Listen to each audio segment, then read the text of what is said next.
And here we go. 10. Hydrogen burn-off igniters initiated. 7, 6, 5. 4-stage engine start. 3, 2, 1. Boosters in ignition. And liftoff of Artemis I. We rise together back to the moon and beyond.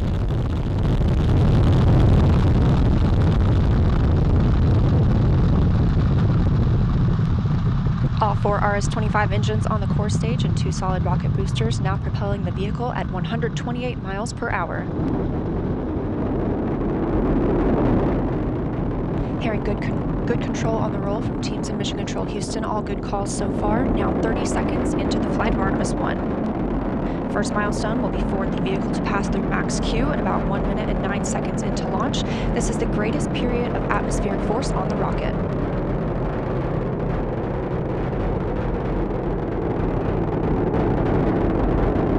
SLS now traveling 607 miles per hour.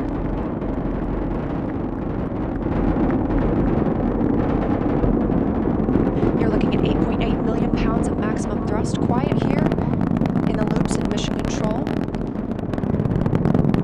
The 4 core stage engines are throttling down ahead of passing through max Q.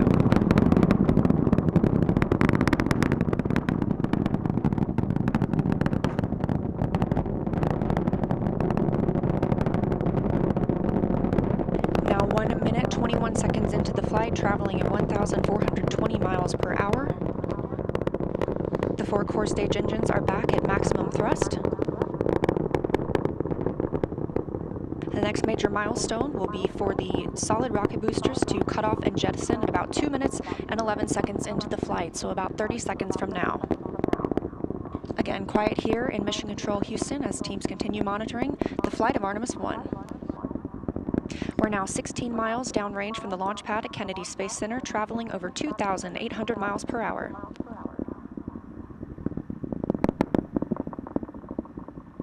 Standing by for solid rocket booster jettison and shortly thereafter.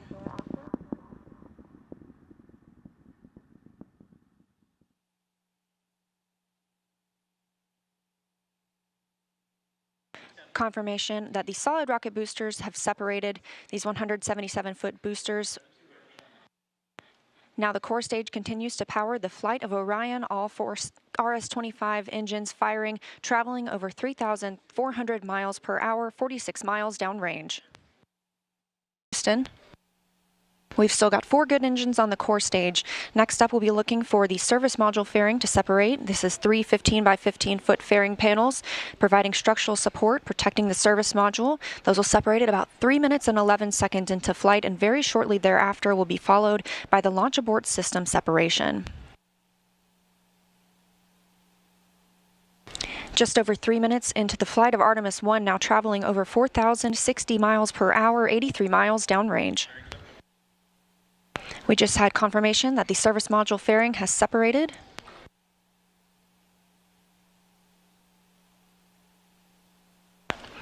And that the launch abort system pyros have fired, separating those from Orion as well.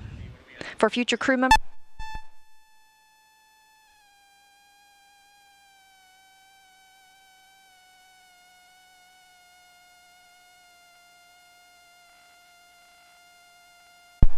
we just heard the call for 3-engine press, meaning if SLS were to lose an engine at this point in the mission, we could still achieve a nominal mission. We would just have an extended main engine cutoff time. However, we still have 4 good engines, all at maximum thrust right now, powering the first flight of Artemis at 5,200 miles per hour, 148 miles downrange.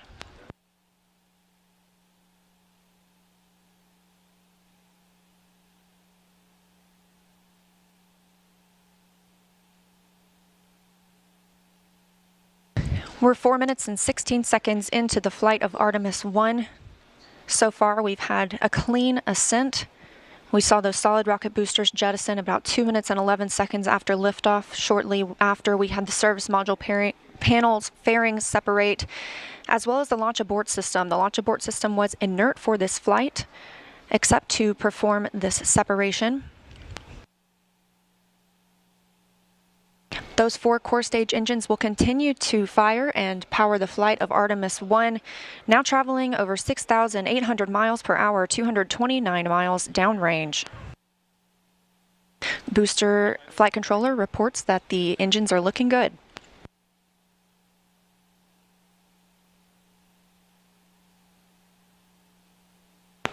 Our core stage main engine cutoff time is about 8 minutes and 3 seconds. We are now 5 minutes and 11 seconds into the flight, 7,656 miles per hour. Again, 4 good core stage engines, those 4 RS-25 engines. The last time those core stage engines flew, they were taking space shuttles to orbit, and now with upgraded capabilities, they're launching the future of human spaceflight.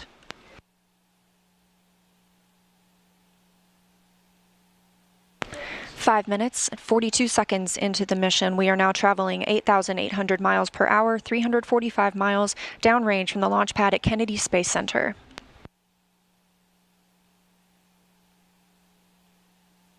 Again, we are anticipating core stage main engine cutoff at about 8 minutes and 3 seconds.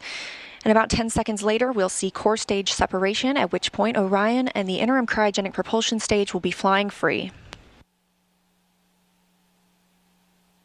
Now traveling over 10,000 miles per hour, 6 minutes and 15 seconds into the flight of Artemis I, 427 miles downrange. Quiet here on the loops in Mission Control Houston. Teams continue to monitor this first flight.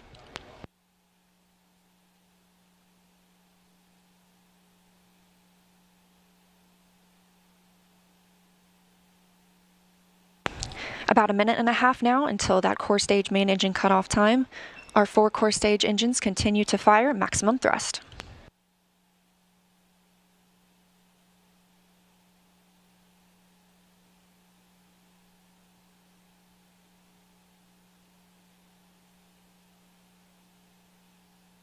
Coming up on 7 minutes since launch today, now traveling over 12,800 miles per hour, 563 miles downrange. Again, still quiet here in Mission Control Houston.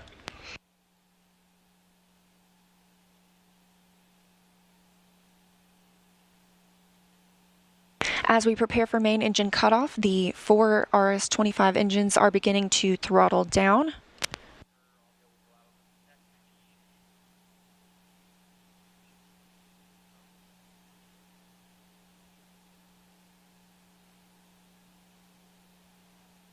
"30 seconds now until core stage main engine cutoff. All 4 engines continue to throttle down.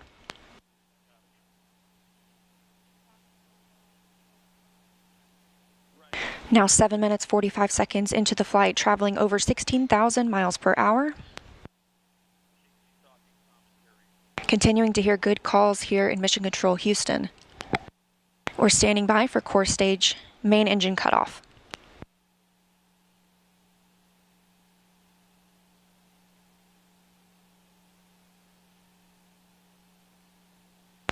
And we have confirmation of core stage main engine cutoff. Orion is now in Earth's orbit. The flight dynamics officer reports that we have a nominal main engine cutoff. And we just heard the call for core stage separation. That means Orion and the interim cryogenic propulsion stage are now flying free from the core stage of the Space Launch System. The next milestone will be solar array deploy approximately 18 minutes after liftoff.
And we have cutoff of the interim cryogenic propulsion stage, which has committed Orion to the translunar conjunction. The spacecraft is moon bound.